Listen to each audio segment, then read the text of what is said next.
Ciao a tutti cari amici dell'Ariete, benvenuti e bentornati. Io sono Ilaria e su questo canale parlerò di tarocchi, metafisica, spiritualità e quant'altro possa essere d'aiuto ad ognuno di noi per il proprio percorso di crescita personale e spirituale. Bene. Mostrami Ariete, tendenze energetiche generali per la prima metà di marzo 2023. Ok, vediamo un po' che cosa abbiamo. Abbiamo la carta della forza, amici dell'Ariete. Sento che è un po' come se fosse una spinta in avanti, una spinta verso la primavera, verso la crescita, verso una scelta che probabilmente potreste essere portati a fare. Quando c'è la carta della forza si parla sempre di una grande generosità, di forza di volontà, forza morale, di coraggio. Andiamo a vedere con i tarocchi di che cosa si tratta nello specifico. Io intanto, come sempre, vi ricordo che le letture sono collettive, sono fatte per un gruppo, quindi è facile che non risuoni tutto. Voi prendete quello che vi serve e lasciate andare il resto all'universo. Se poi non dovesse risuonare proprio nulla, potete sempre ascoltare l'ascendente, il segno lunare o Venere. E sotto nella descrizione del video trovate il link ad un video che spiega come unire il significato di diversi oroscopi. Sempre nella descrizione trovate il link al corso gratuito di tarocchi, trovate il link alle previsioni semestrali del 2023 e per chi invece poi volesse contattarmi via mail può scrivermi a questo indirizzo che vedete qui. Allora, abbiamo un 3 di spade, un fante di spade, il mago, il 3 di coppe, un 2 di spade, un 5 di spade e la carta della torre, ragazzi.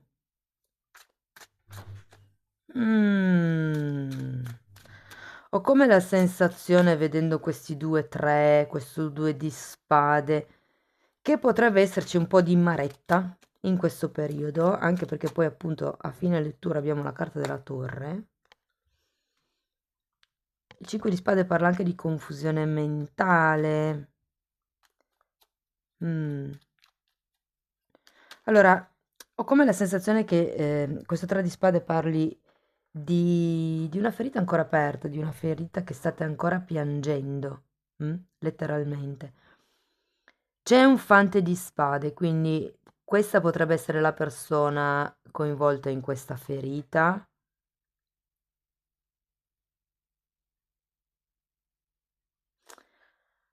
O potreste essere voi, Lo sento per pochi, però potreste anche essere voi. Qui con questo mago c'è la voglia di fare qualche cosa di nuovo, di iniziare un nuovo tipo di magari relazione o magari realtà. Il 3 di coppe, normalmente è una carta che parla di festeggiamenti, di amicizie, di celebrazioni, però è un po' come se qui mancassero certi dati per trarre le vostre conclusioni, per, diciamo così, azzardarvi a fare la scelta di cui parla la forza. Il punto qual è? Che poi c'è un 2 di spade ed è qui il bivio, quello che non si vede, ma sono cose interne, non sono cose fisiche esterne e si può parlare di mente, perché qui abbiamo due carte di spade. Il 5 di spade è una carta di lotte di potere fondamentalmente. E poi abbiamo la torre. Sì, guardate, è un po' come se si dovessero lasciar perdere certe lotte mentali, certe lotte di potere mentale, perché quando c'è la torre è sempre il crollo di certe sicurezze e fa riferimento comunque all'ego, a un crollo del proprio ego. Andiamo a vedere carta per carta, andiamo a vedere il 3 di spade, 9 di coppe e la regina di pentacoli al contrario. Mhm.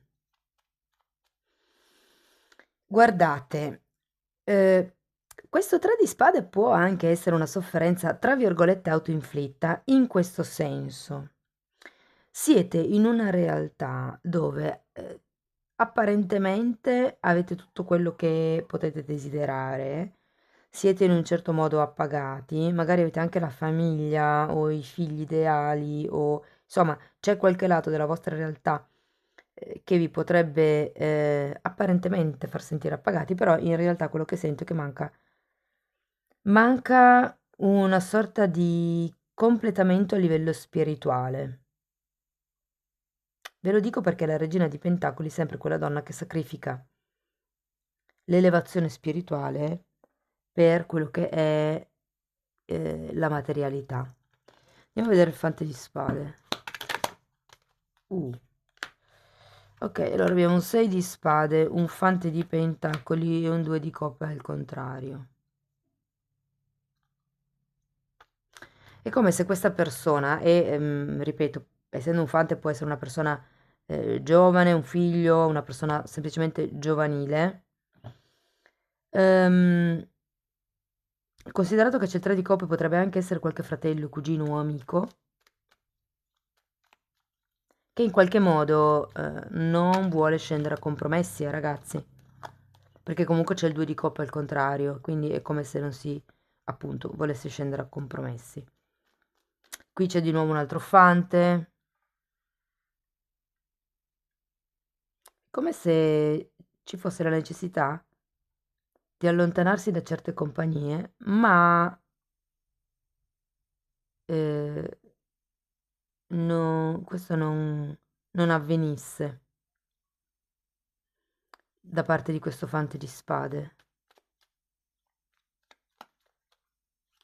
Ricordo sempre che il fante di spade è una di quelle energie che ha tantissime idee, brillanti anche, sa come risolvere i problemi del mondo, per capirci, però poi alla fine è un fante ugualmente di pentacoli, quindi nel senso ha una monetina, non ha tutti gli strumenti per riuscire a gestire queste idee. E vi dico così anche perché c'è un 6 di spade al contrario, qui c'è un fante di spade, quindi molto ha a che vedere con il modo di pensare di questa persona. Andiamo a vedere il mago.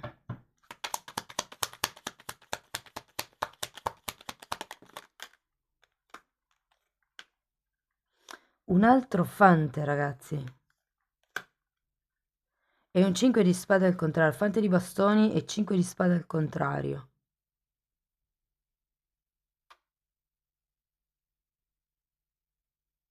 Voglio un'altra carta.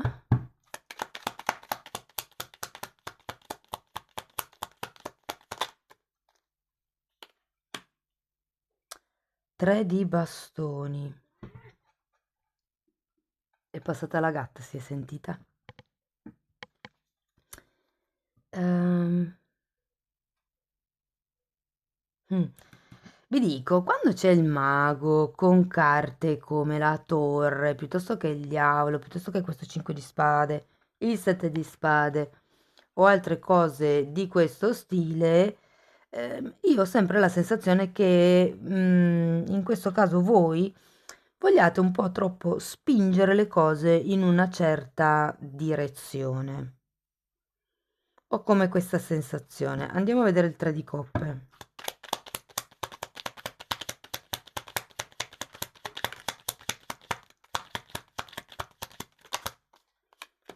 Allora, abbiamo un 7 di pentacoli al contrario. Infatti. È come se non arrivassero i risultati, ragazzi. È come se qualcuno qui fosse stufo di aspettare che i frutti o che i figli siano maturi o che la persona, se per caso i fanti per voi non rappresentino i figli, rappresentano un'altra persona, è un po' come se vi foste stufati di aspettare le belle parole, no? Volete i fatti in questo momento. C'è la giustizia, è una questione che va equilibrata, è una questione che va ribilanciata, per molti versi anche ufficializzata, probabilmente potrebbe esserci qualche tipo di contratto in mezzo. Andiamo a vedere il 2 di spade. Allora, abbiamo la stella, abbiamo il 10 di pentacoli al contrario, abbiamo un asso di coppe e l'appeso. E in effetti il 2 di spade io lo sento un po' come una carta di stand-by, esattamente come l'appeso, è come se mancasse la possibilità o una speranza per questo nuovo inizio. Sì, sento che l'energia è un po' statica, è come se le cose non andassero nella direzione in cui voi avevate pensato o come ve l'avevano venduta.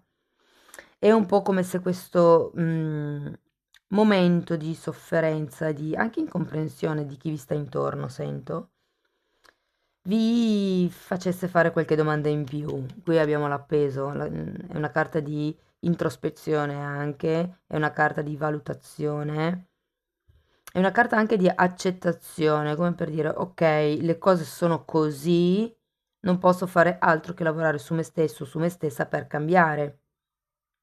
Andiamo a vedere il 5 di spade. Regina di coppe e la luna. Ragazzi, può essere una questione legata a una madre. In questo caso potrebbe anche essere che qualcuno si stia occupando di una madre e che ci sia una situazione di disequilibrio tra i fratelli che si devono prendere cura di questa persona, o come questa sensazione che ci sia qualcuno che sta facendo di più. Che guardate, perché poi comunque tra l'altro abbiamo pure tre fanti qui, quindi potrebbero essere le energie diverse. Abbiamo un fante di terra, un fante di fuoco e un fante d'aria, ok? Quindi io di solito i segni non li dico, però per darvi un'idea, qua potrebbero essere gemelli, bilancia e acquario, qua potrebbero essere toro, capricorno o vergine e qui potrebbero essere sagittario, ariete e leone, per esempio. Poi ripeto, a me non piace dire i segni perché sono fuorvianti, magari una persona ha una personalità, tanti pianeti molto forti in un paio di segni e non è il segno principale. Quindi anche lì non vi fate condizionare troppo, ecco. Però ho come la sensazione che sia una situazione che si protrae da lungo tempo e che siano solo questioni, cioè dove a un certo punto dobbiate appunto prendere una scelta, cioè se non si riesce a trovare un accordo comune, io trovo un accordo e inizio a seguirlo, trovo un modo e inizio a seguirlo, perché tanto comunque continuare a bisticciare non porta a una soluzione, proprio perché è un 5 di spade, sono le vittorie della mente. Chi ha ragione nella discussione. Non è veramente importante capire chi e come deve accudire o deve occuparsi di quel problema in realtà. Ok, andiamo a vedere la torre. Infatti abbiamo un 3 di pentacoli al contrario, un re di spade e un 10 di spade al contrario. Eh sì, è una questione proprio di chi si prende la responsabilità di che cosa. Cioè, a un certo punto, se vedete che non si riesce a prendere un accordo, decidete, io arrivo fin qui. Di qui in avanti, vedete voi due. Guardate, è fortemente una situazione a tre, perché ho tre fanti, tre di coppe e tre di spade. Poi fatemi vedere di qui.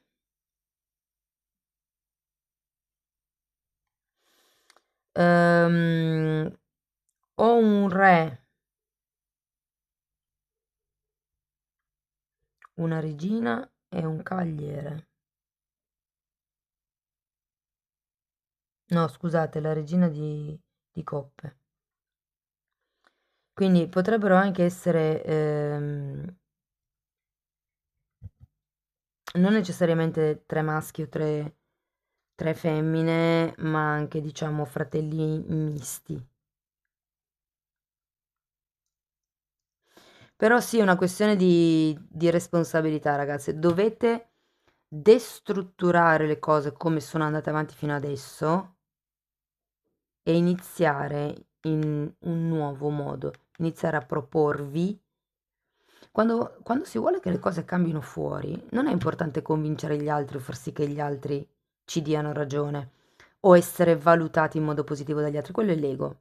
Semplicemente voi iniziate a fare quello che dovete fare e vedete se funziona. Se non funziona, modificate un po' quello che dovete fare fino a quando modifica dopo modifica trovate qual è la via giusta per riuscire nel vostro intento, nel vostro progetto.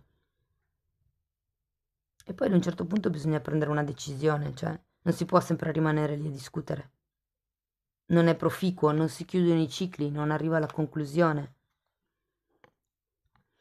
Andiamo a vedere anche Osho che cosa dice, vediamo che cosa ha in più da suggerire.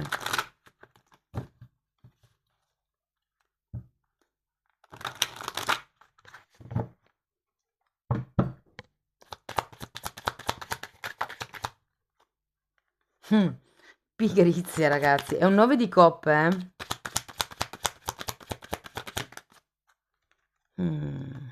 Giochi politici, integrazione.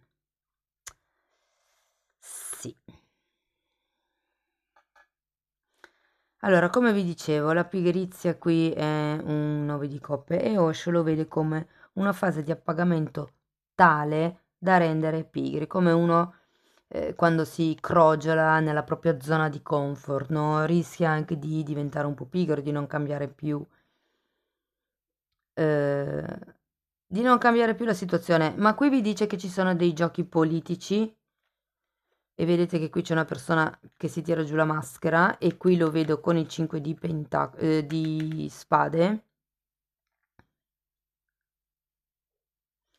È un po' come se doveste integrare quello che è il vostro modo passivo di vivere la situazione e come qualcuno sta cercando di vendervela o vendersela, perché i giochi politici molte volte non sono solo nei confronti degli altri, ma molte volte è il nostro ego che ci fa rimanere intrappolati, siamo noi stessi a non vedere delle cose, a non renderci conto di certe dinamiche o di certi comportamenti. Andiamo a vedere ancora un oracolo. Io intanto voglio ringraziare tutte le persone che sostengono il canale con i like, i commenti, le condivisioni, le iscrizioni, le donazioni. Ogni tipo di supporto per me è molto importante, quindi ringrazio davvero tutti quanti di cuore.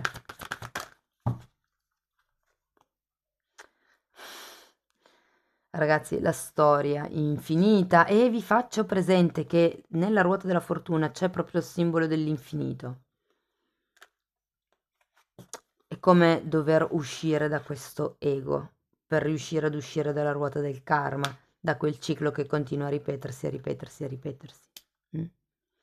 Bisogna rompere la ruota, iniziare a comportarsi, a pensare, ad agire in modo diverso.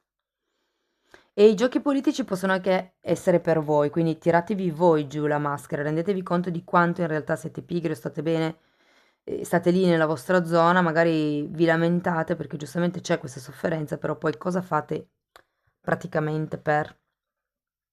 Bene, amici dell'Ariete, io spero che la lettura sia stata di ispirazione, fatemi sapere nei commenti. Io vi ringrazio di essere stati qui con me, vi mando un abbraccio e ci vediamo nei prossimi video. Ciao ciao!